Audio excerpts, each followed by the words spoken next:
Alright, so this I'm hoping is a short video, but basically I wanted to say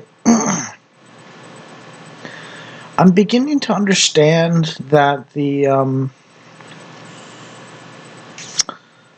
more I live life, the more I sense the competing influences of my psyche, and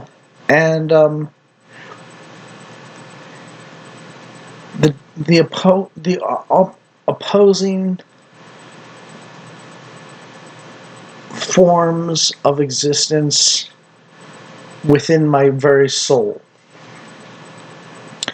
Now, Carl Jung talked about integration of the shadow and so on, and the book King, Warrior, Magician, Lover gets into how there's a weak and a strong shadow, or an active and passive shadow.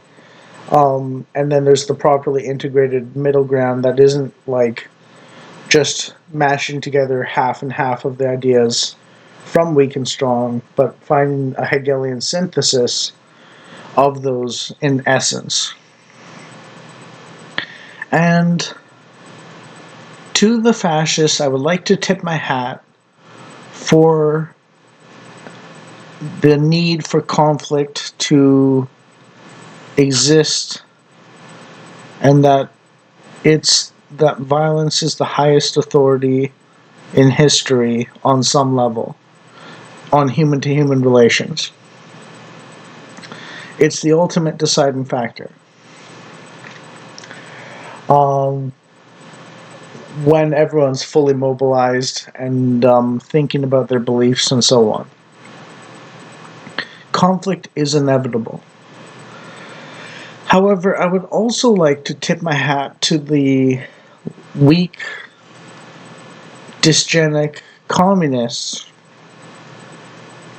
in their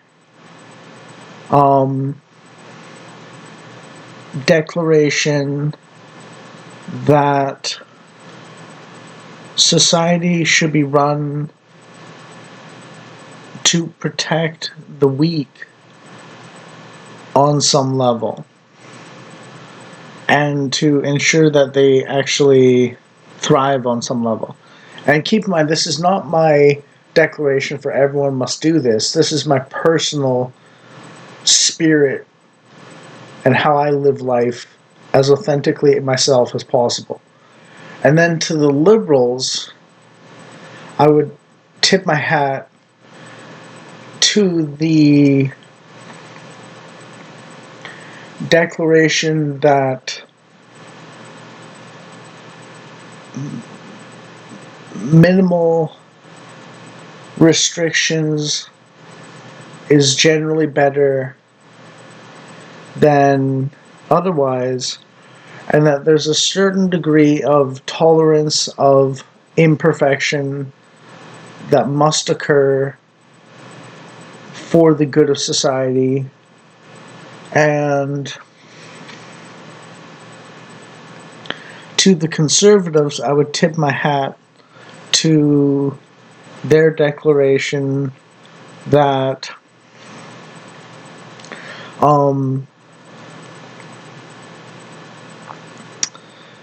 the religious, Christian specific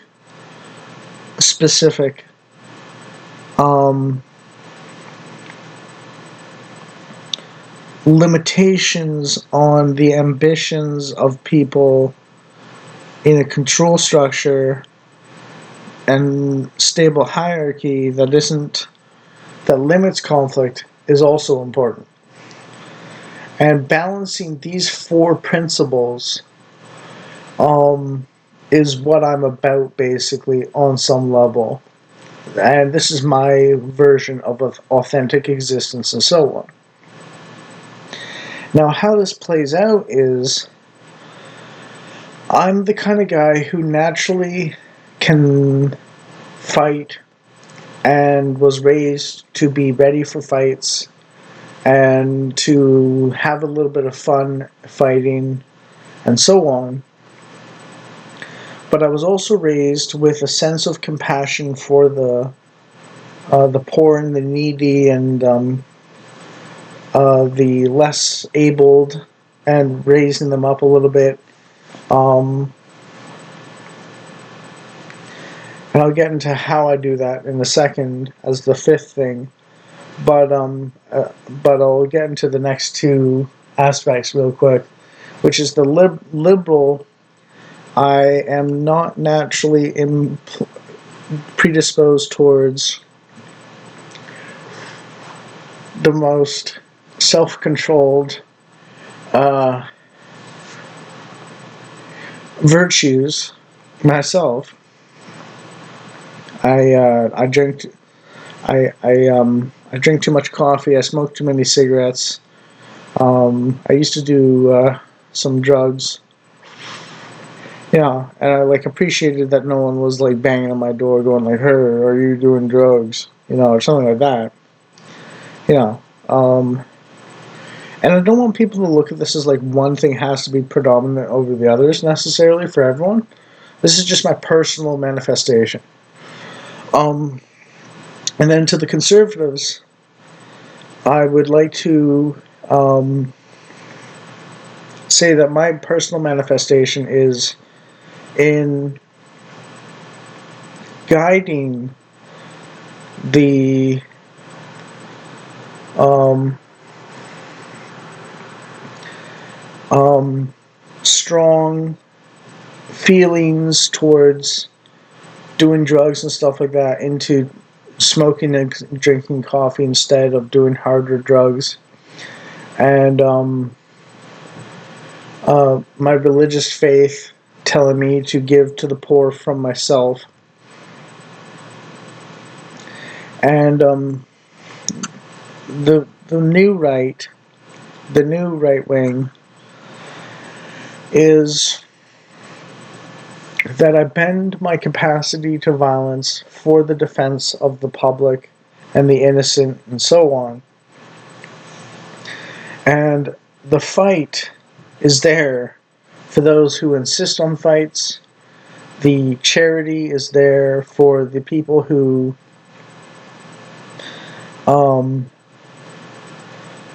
well put together naturally, as long as they're not violent. The understanding or empathy is there, even if people hate that word. There's a legitimate sense of it, because it's sort of like be the prey to hunt it better kind of thing almost. Is like one valid interpretation of an empathy and what it's for. Or um,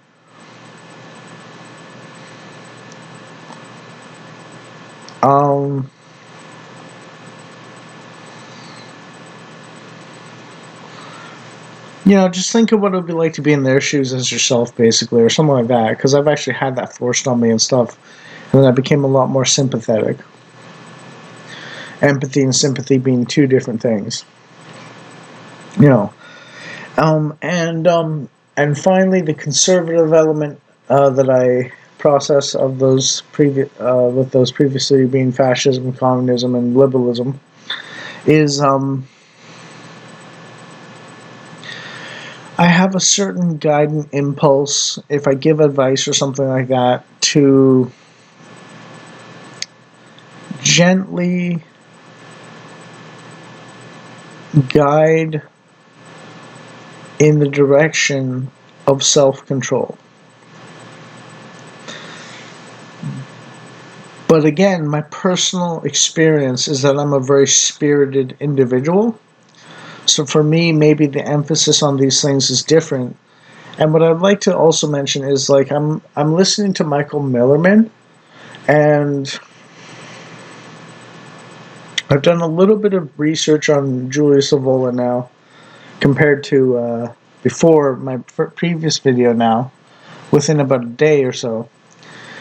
And it's like 2 counts of assault with a deadly weapon, which is an umbrella on a black shirt because he's not fascist enough or something like that. And it's like, okay. And then learning Julius Evola said he's a super fascist, and I'm like, oh boy. you know. Women don't exist outside of marriage. Defiling virgins renews the world. Yeah. Julius Evola is like spiritedly um, in the direction of me, but my worldview is in the direction of Michael Millerman's natural disposition, where my spirit is in Evola's direction. Which doesn't translate to full fascism or something like that, even if you think both of them are that. But what I mean by that is Michael Millerman seems to be picking up on people like Julius Evola to offset some sort of personal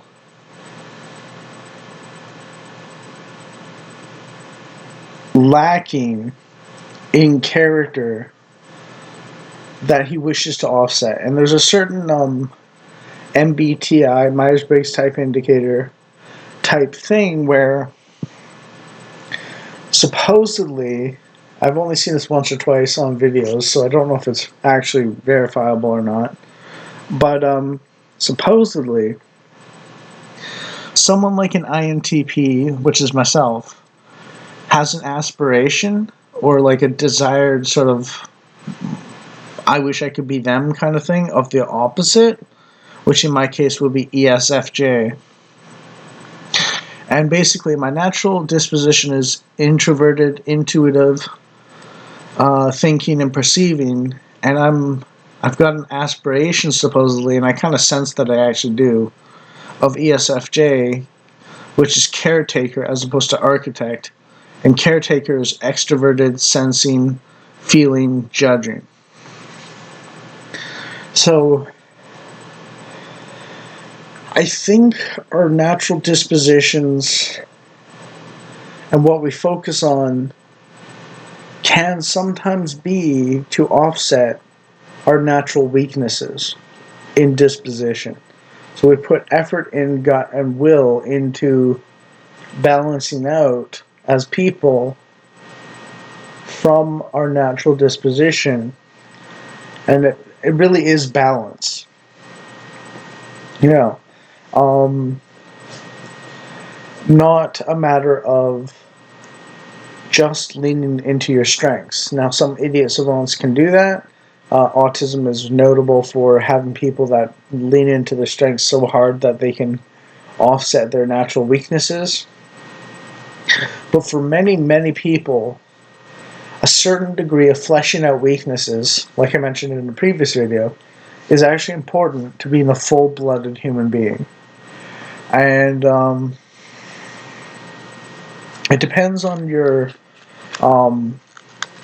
sex, whether you're male or female, and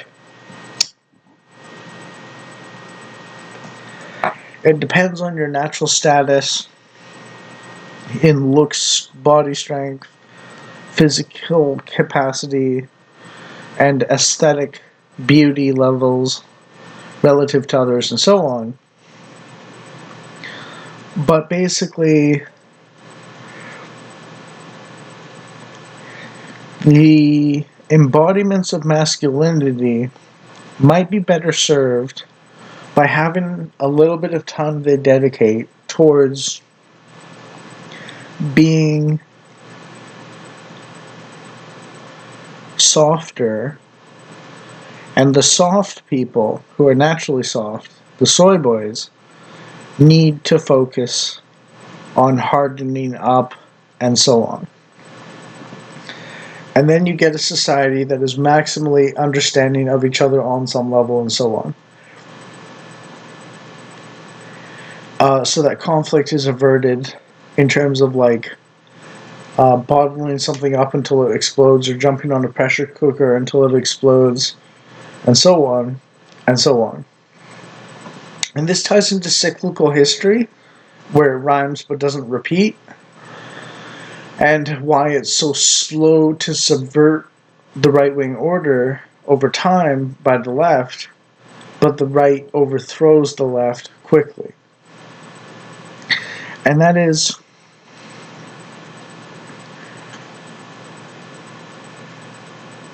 we're designed to function off normalization or normalcy. And we're designed to gravitate towards comfort and increased prosperity and so on. Um, and we have an emergency mode of being where we panic and set things to rights and so on, and figure out all the problems at once and so on. And then a meta evolves as things return to quote unquote normal more. That the meta focus becomes the normal focus of society as opposed to the basic foundations more and more. And as we do that, we forget the basic foundations and everything drifts leftwards again, and we we collapse again, and so on. And that this is why there's cycles of empire in history and so on. Um, because what I found is because the post-war consensus is so lopsided, like I was saying in my previous video, because of the trauma of and horror of warfare, the question was considered settled because no one wanted to get into that again. But what we're finding is the return of the um, normal order after the end of history, as Francis Fukuyama stated. We're finding the rebirth of the historical process, and we're re-entering the normal gist of history in some fashion or other that was paused out of trauma, and so on.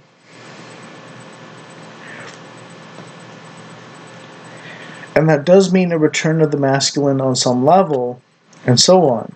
I think people mistake the process by which we go through this as inherently good or evil in whichever direction. But I think it's important to note that the Golden Age was about 20 years ago in a conventional sense. A lot of what people would normally consider the best life was 20 years ago. And I can kind of vibe with that a little bit, and so on. But it's a beautiful mansion on rotting foundations. And what we're finding is we've essentially burned the building to the ground, and we have to raise it up again from the foundations, new foundations. So I don't begrudge people for moving in that direction, but I think what they're going to find is they cannot actually go the full distance of Julius Evola and be balanced. And I don't think in modernity it's going to be possible to go the full distance of Julius Evola, for instance, for many people. I don't think it's normative by any means either. So people are going to pick it up and use it as a LARP or a cosplay or a fetish on some level instead of being the real thing fully, but a little bit of LARP. Because I know people knock LARP, but you know, I've been hit by the foam swords. They can really hurt. It's not going to cut my hand off necessarily, but it can technically break bones if you're swinging hard enough. Which my cousin told me about. So people forget that LARP means live action and roleplay, not just roleplay. The insulting part is the roleplay, but people forget the live action. Live action roleplay, LARP. And what we're going to find is the LARP is probably going to be sufficient for what we need to do going forwards, and so on. And I don't mean the usual sense of LARP, I mean the basic bare bones technical definition of LARP. They're going to role play for the purposes of live action. And I mentioned earlier that play and stuff like that is based around children learning adult tasks and stuff like that. And I got into the details on that in a previous video, I think. I might have not uploaded it. I might have uploaded it. I think I did, though. But basically, that video will describe and explain why I think LARP is sufficient. Because the role play is about learning the abstract and the basics, or getting closer to the proper base foundation in a loose way. And if more people do it, then they'll have at least some ability to develop it further if need comes for it. Sort of like an Army Reserve system, where you go into the Army Reserves and you train for like 2 months or something, and then you go back to civilian life, and you go back for a month, 2 weeks every year or something to keep your skills up and so on, as opposed to boot camp for like 6 months before you go to war for 4 years.